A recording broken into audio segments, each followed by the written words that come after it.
একটা বিবাহিত মেয়ে যখন দ্বিতীয় পুরুষের দিকে হাত বাড়ায় তখন মানুষ তার উপরে হাজারো আঙুল তুলে কথা বলে যে কেন বিবাহিত মেয়ে হয়ে কেন দ্বিতীয় পুরুষের দিকে হাত বাড়াবে, কেন সে দ্বিতীয় ব্যক্তির জীবনে যাবে, কেন সে সংসার জীবনটা ছেড়ে দ্বিতীয় ব্যক্তির কাছে ভালোবাসা খুঁজবে।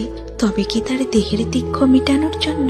মানুষ তখন হাজারো কথা বলে, কিন্তু একটাবারের জন্য কোনো বিবাহিত মেয়ের কাছ থেকে কোনো মানুষ জানার চেষ্টা করেনি, আচ্ছা তোমার ঘরে তো স্বামী আছে, সংসার আছে, তারপরেও কেন তুমি দ্বিতীয় ব্যক্তির দিকে হাত বাড়ালে?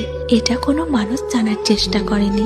কিন্তু একটা কথা কি জানেন, একটা বিবাহিত নারী দ্বিতীয় ব্যক্তির দিকে তখনই হাত বাড়ায় যখন সে স্বামীর অবহেলাতে ক্লান্ত হয়ে পড়ে, যখন তার স্বামী তার ভালোবাসার জায়গাটা অসম্পূর্ণতা রেখে দেয়, যখন তার স্বামী তাকে ভালোবাসা না দিয়ে Download ShareChat.